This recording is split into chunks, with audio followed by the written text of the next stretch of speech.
नमस्कार दर्शक बंधु आपण समस्त को मो चैनल को पुणी थे स्वागत करुचे।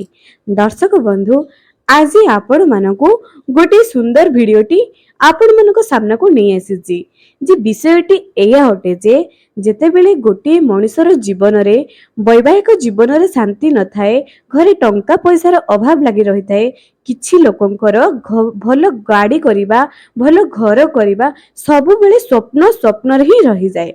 एमिति बहुत किछि स्वप्न से माने देखि थांती जहाकी पूर्ण करि पारि न थांती। निज छुआ माने भल पाठ मर्दे पढ़ी न थांती।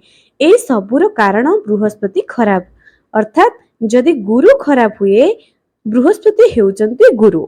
आम कुंडली रे आम जातकरे नवग्रह अछंती, सेही नवग्रह मानक मध्यरु बृहस्पति हेउचंती देवगुरु बृहस्पति, जे कि गुरु। आम कुंडली रे गुरु केउ स्थान रे अवस्थान करिसंती, भलरे अछंती किंबा खराब रे अछंती, एहा वर्तमान जानिबा आवश्यक नुहे। जदि आपण मानकर जीवन रे एसबु समस्या लागि रहउची, आपण घरे भल चाकरी निज छुआ माने करि पारु नाहंती, बहुत चेष्टा करूचंती, फर्स्ट क्लास स्टूडेंट होई मध्य जदि भल चाकरी करि पारु नाहंती, निज घरे आर्थिक परिस्थिति सब बेले खराब लागि रहउची, स्वामीଙ୍କର चाकरी क्षेत्र रे उन्नति लागि रहउ नाही एवं घरे कଳି झगड़ा लागि रहउची, तेबे जानि नहुंतु जे आपणको घरर बृहस्पति खराब अछंती। एते गोटिए कथा कहूची, जदि घरर मुख्य द्वार ही खराब रहिबो, मुख्य द्वार ही रे कबाट ही लागि नथिबो, तेबे आपणको घर को शीत खरा वर्षा सब आसी जिवो। ठीक ना भूल आपण माने निजे चिंता करंतु। तेबे सेही मुख्य द्वार हेउचंती देवगुरु बृहस्पति। प्रत्येक व्यक्तिଙ୍କ जीवन रे मुख्य द्वार हेउचंती देवगुरु बृहस्पति। जदि देवगुरु बृहस्पति ठीक रुहंती, अन्य सब ग्रह निश्चय ठीक रहिबे। जेपरि शिक्षक ठीक रहिले निजर छात्र छात्री मान मध्य सठिक रास्ता रे जाइथांती, शिक्षक चेष्टा करे जे निज छात्र छात्री मान को सठिक बाटरे नेबा पई। ठीक सेही परी जदि बृहस्पति ग्रह ठीक थिबे, गुरु ठीक थिबे, गोटे व्यक्ति जीवन रे गोटे परिवार रे सदा सर्वदा उन्नति लागि रहिबो। आज जो 5टी उपाय आपण मानकु कहिबी, एहा आपण माने करिबा द्वारा आपणकर उन्नति निश्चय लागि रहइबो। जदि आपण 5टी जाक करि पारु नाहंती, 2टी 3टी कले मध्ये चलिबो, किंतु चेष्टा करंतु जे जदि अनेक समस्या रे लागि रहउचंती, तेबे निश्चय एही उपाय सब करिबा पई चेष्टा करंतु। केवल 2 मिनिट रो काम, बेसी किछि करिवार नाही। चलंतु आ डेरी न करी आपण मानकु सेही 5टी उपाय विषय जणाइबी। आपण मानकु मोर अनुरोध जे वीडियो को स्किप न करी ध्यानर सह सुनंतु, ध्यानर सह देखंतु एवं एहाको बहु मात्रा रे सब दर्शक मानक पाखकु, अन्य व्यूअर्स मानक पाखकु शेयर मध्ये करंतु।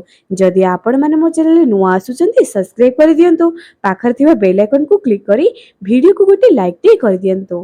कमेंट सेक्शन रे जय मां लक्ष्मी निहाती लेखंतु।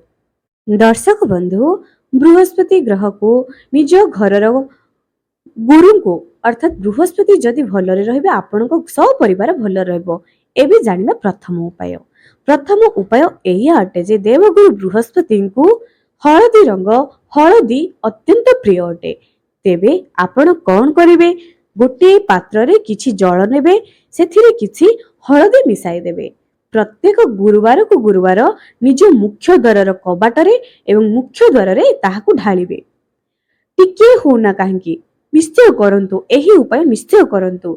एवं आ गोटे कथा, जदि आपण माने एही उपाय को प्रत्येक दिन करंती, आपणकर किछि असुविधा हेबो नाही। आपण स्नान करी करंतु किबा न करी करंतु, किछि फरक पड़िबो नै। किंतु आपण गोटे पात्र रे जल पूर्ण करी सेथिरे किछि हळदी पकाई दियंतु, निज मुख्य द्वार रे कबाट रे एवं मुख्य द्वार रे ताहाकु ढाली दियंतु। एपरी आपण रेगुलार करिबा द्वारा आपनको 3 मास भितरे फरक निश्चय देखा जिवो। एहर प्रमाण मध्य अछि, कारण देवगुरु बृहस्पति हळदी बहुत प्रिय। देवगुरु बृहस्पति को प्रसन्न करिबा पई हळदी व्यवहार करा जाय।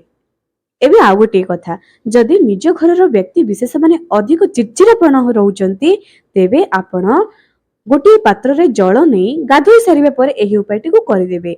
जल नै सेथिरे किछि हळदी पकाई दियंतु, निज घरर चारि आडे छिड़की दियंतु। सेही जल हळदी जल को घरर चारि पटे छिड़की दियंतु। एबे जदि निज छुआंकर स्मरण शक्ति रहु नाही, निज छुआ माने विद्या क्षेत्र रे उन्नति करू नाहंती, गंगा जल रे हळदी मिसाई ତାଙ୍କୁ ପ୍ରତ୍ୟେକ ଦିନ ଟୀକା ଲଗାନ୍ତୁ। ହଁ, ହୁଏତ ନିଜ ଛୁଆମାନେ ଏହାକୁ କରିବା ପାଇଁ ଅରାଜି ହୋଇଥାଇ ପାରନ୍ତି, କିନ୍ତୁ ଏହା ତାଙ୍କ ଜୀବନରେ କେତେ ଯେ ପ୍ରଭାବ ପକାଇବ ସେତେବେଳେ ସେମାନେ ଜାଣିବେ, ଯେତେବେଳେ ସେମାନଙ୍କର ଜୀବନ ଉନ୍ନତି କ୍ଷେତ୍ରରେ ଆଗେଇ ଚାଲିବ। ବାପା ମା ମାନେ ଏସବୁ କାର୍ଯ୍ୟ ନିଜ ଛୁଆମାନଙ୍କ ପାଇଁ ନିଶ୍ଚୟ କରନ୍ତୁ। ଏବଂ ଏହି ପ୍ରଥମ ଉପାୟଟି ଆପଣମାନେ ତ ଅତି ସହଜରେ କରିଦେବେ। କିଛି କାହାର ଟଙ୍କାଟିଏ ବି ଖର୍ଚ୍ଚ ହେବ ନାହିଁ କିମ୍ବା ସମୟ ମଧ୍ୟ ଖର୍ଚ୍ଚ ହେବ ନାହିଁ। ତେଣୁ ଆପଣମାନଙ୍କୁ ଅନୁରୋଧ ଯେ ପ୍ରଥମ ଉପାୟଟି ଆପଣମାନେ ନିହାତି କରନ୍ତୁ। ଦ୍ୱିତୀୟ ଉପାୟ ଏହା ଅଟେ ଯେ ଲକ୍ଷ୍ମୀ ନାରାୟଣଙ୍କର ଗୋଟିଏ ଫଟୋ କିମ୍ବା ଗୋଟିଏ ପିତ୍ତଳର ମୂର୍ତ୍ତି ନିଜ ଘରେ ରଖନ୍ତୁ। ଦର୍ଶକ ବନ୍ଧୁ, ଲକ୍ଷ୍ମୀ ନାରାୟଣଙ୍କର କେଉଁ ଫଟୋ ଆପଣଙ୍କ ଘରେ ରହିଲେ ଧନ ବୃଦ୍ଧି କରିବ? ମନେ ରଖନ୍ତୁ, ଭଗବାନ ବିଷ୍ଣୁ ଅନନ୍ତ ଶୟନରେ ଶୟନ କରିଥିବେ ଶେଷ ନାଗ ଉପରେ ଏବଂ ମା ଲକ୍ଷ୍ମୀ ଭଗବାନ ବିଷ୍ଣୁଙ୍କର ପାଦକୁ ଚିପୁଥିବେ। ଏହି ଫଟୋକୁ, ଯାହାକି ଆପଣମାନେ ସ୍କ୍ରିନରେ ଦେଖିପାରୁଥିବେ, ଆପଣ ଏହି ଫଟୋକୁ ନିଜ ଘରେ ରଖନ୍ତୁ। ଏହି ଫଟୋ ଘରେ ରହିବା ଦ୍ୱାରା ଆପଣଙ୍କ ଘରର ଧନ ବୃଦ୍ଧି ହୋଇଥାଏ। ଏହି ଫଟୋକୁ ପ୍ରତ୍ୟେକ ଗୃହସ୍ଥମାନେ ପୂଜା କରିବା ଦରକାର। ତେବେ ପ୍ରତ୍ୟେକ ଗୁରୁବାରକୁ ଗୁରୁବାର ବିଷ୍ଣୁ ସହସ୍ର ନାମକୁ ଗାନ କରି ହଳଦୀ ପାଣିରେ ଭଗବାନ ବିଷ୍ଣୁ ଏବଂ ମାତା ଲକ୍ଷ୍ମୀଙ୍କର ଅଭିଷେକ କରନ୍ତୁ ଏବଂ ତାପରେ କିଛି ଭୋଗ ଲଗାଇ ଦିଅନ୍ତୁ। ଆପଣ ଯଦି ପଞ୍ଚାମୃତ, ଯାହାକି ଦୁଧ, ଘିଅ, ଦହି ଏସବୁ ମିଶାଇ ପଞ୍ଚାମୃତରେ ମଧ୍ୟ ସ୍ନାନ କରାଇ ପାରିବେ। ମନେ ରଖନ୍ତୁ, ପକେଟ କ୍ଷୀରରେ ସ୍ନାନ କରାଇବେ ନାହିଁ। ଯଦି ଗାଈ କ୍ଷୀର କଞ୍ଚା ମିଳେ ଏବଂ ସେଥିରେ ପାଣି ନ ମିଶା ହେଇଥିବା ମିଳେ, ସେଥିରେ ହିଁ ଆପଣ ଅଭିଷେକ କରାଇ ପାରିବେ। ଯଦି କିଛି ନ ମିଳୁଛି, ଆପଣ ହଳଦୀ ପାଣିରେ ମଧ୍ୟ ଅଭିଷେକ କରାଇ ପାରିବେ ଏବଂ ଭଗବାନ ଲକ୍ଷ୍ମୀ ନାରାୟଣଙ୍କ ଉଦ୍ଦେଶ୍ୟରେ, ବିଷ୍ଣୁଙ୍କ ଉଦ୍ଦେଶ୍ୟରେ ଗୋଟିଏ ଘିଅର ଦୀପ ଗୁରୁବାରକୁ ଗୁରୁବାର ନିଜ ଠାକୁର ଘରେ ନିଶ୍ଚୟ ଜାଳି ଦିଅନ୍ତୁ ଏବଂ କିଛି ଝୁଣା, କିଛି ଧୂପ ଲକ୍ଷ୍ମୀ ନାରାୟଣଙ୍କ ପାଖରେ ଦେଇ ଦିଅନ୍ତୁ। ତାପରେ ନିଜ ଘରର ଚାରିଆଡେ ଏହାକୁ ବୁଲାଇ ଦିଅନ୍ତୁ। ଏହା ତ ଥିଲା ଦ୍ୱିତୀୟ ଉପାୟ। ଏହାକୁ ରେଗୁଲାର କରନ୍ତୁ। 3 ମାସ ଭିତରେ ଆପଣଙ୍କର ଫରକ ଆପଣ ନିଶ୍ଚୟ ପାଇପାରିବେ। ତୃତୀୟ ଉପାୟଟି ସବୁଠାରୁ ଚମତ୍କାରୀ ଉପାୟ ଅଟେ। ଯଦି ଆପଣ ଅତ୍ୟଧିକ କରଜରେ ବୁଡ଼ି ରହୁଛନ୍ତି, ତେବେ ଏହି ଉପାୟଟି ଆପଣମାନଙ୍କ ପାଇଁ। ଏହା ଜୀବନର ଉନ୍ନତି ମଧ୍ୟ କରିବ। କଦଳୀ ଗଛକୁ ପୂଜା କରନ୍ତୁ ଏବଂ ଓସ୍ତ ଗଛକୁ ପୂଜା କରନ୍ତୁ। ଗୁରୁବାର ଦିନ, ବିଶେଷ କରି ଗୁରୁବାର ଦିନ ସକାଳ ବେଳା ହିଁ ଆପଣ ଗୋଟିଏ ଢାଳରେ କିଛି ହଳଦୀ ମିଶାଇ ଲକ୍ଷ୍ମୀ ନାରାୟଣଙ୍କ ଉଦ୍ଦେଶ୍ୟରେ ଓಂ ଲକ୍ଷ୍ମୀ ନାରାୟଣାୟ ନମଃ ଏହି ମନ୍ତ୍ରକୁ ଜପ କରି ଆପଣ ସେହି ଓସ୍ତ ଗଛ ମୂଳେ କିମ୍ବା କଦଳୀ ଗଛ ମୂଳେ ଆପଣ ଜଳ ଢାଳି ଦିଅନ୍ତୁ। ତାପରେ କିଛି ପୁଷ୍ପ ଏବଂ ଅକ୍ଷତ ଟିକେ ଦେଇ ଗୋଟିଏ ଘିଅର ଦୀପ ଲକ୍ଷ୍ମୀ ନାରାୟଣଙ୍କ ଉଦ୍ଦେଶ୍ୟରେ ଆପଣ ଚଢାଇ ଦିଅନ୍ତୁ। ଆପଣ ଭଗବାନ ବିଷ୍ଣୁଙ୍କ ଉଦ୍ଦେଶ୍ୟରେ ଚଢାଇଲେ ମଧ୍ୟ ହେବ, କିନ୍ତୁ ଗୃହସ୍ଥ ମାନେ ଲକ୍ଷ୍ମୀ ନାରାୟଣଙ୍କୁ ପୂଜା କରିବା ଦ୍ୱାରା ଘରର ସବୁ ଦୋଷ ଦୂର ହୋଇଯାଏ। ଚେଷ୍ଟା କରନ୍ତୁ ଆପଣ ଏହି ଉପାୟଟିକୁ କରିବା ପାଇଁ। ଏହା ସବୁଠାରୁ ଚମତ୍କାରୀ ଉପାୟ ଅଟେ। ଏହା କରିବା ଦ୍ୱାରା ଆପଣଙ୍କ ଘରର ବାସ୍ତୁ ଦୋଷ, ଆପଣଙ୍କ ଘରର ପିତୃ ଦୋଷ ଏବଂ ଆପଣଙ୍କ ସବୁ ନାଶ ହୋଇଯାଏ ଏବଂ ଆପଣଙ୍କ ଘର ଉନ୍ନତି ପଥରେ ଆଗେଇ ଚାଲେ। ନିଶ୍ଚୟ କରନ୍ତୁ ଦର୍ଶକ ବନ୍ଧୁ, ଆପଣଙ୍କର ନିହାତି ଲାଭ ହେବ। ଏବେ ଜାଣିବା ଚତୁର୍ଥ ଉପାୟଟି ବିଷୟରେ। ଚତୁର୍ଥ ଉପାୟଟି ଏଇଆ ଅଟେ ଯେ ନିଜ ଘରେ ପ୍ରତ୍ୟେକ ଦିନ ଭଗବତ ଗୀତାର ପାଠ କରନ୍ତୁ। ଗୋଟିଏ 5ଟି ଅଧ୍ୟାୟ, 5ଟି ଶ୍ଲୋକ ହେଉନା କାହିଁକି, ପ୍ରତ୍ୟେକ ଦିନ ଭଗବତ ଗୀତା ପାଠ କରନ୍ତୁ। ଦେଖନ୍ତୁ ଦର୍ଶକ ବନ୍ଧୁ, ଭଗବାନ ଶ୍ରୀକୃଷ୍ଣଙ୍କର ମୁଖ ନିସୃତ ବାଣୀ। ଯେତେବେଳେ ଆପଣ ଆପଣଙ୍କ ଘରେ ପାଠ କରିବେ, କିପରି ଆପଣଙ୍କର ଉନ୍ନତି ହେବ ନାହିଁ? ନିଶ୍ଚୟ ପାଠ କରନ୍ତୁ। ଆପଣଙ୍କ ଘରର ଉନ୍ନତି ନିଶ୍ଚୟ ହେବ।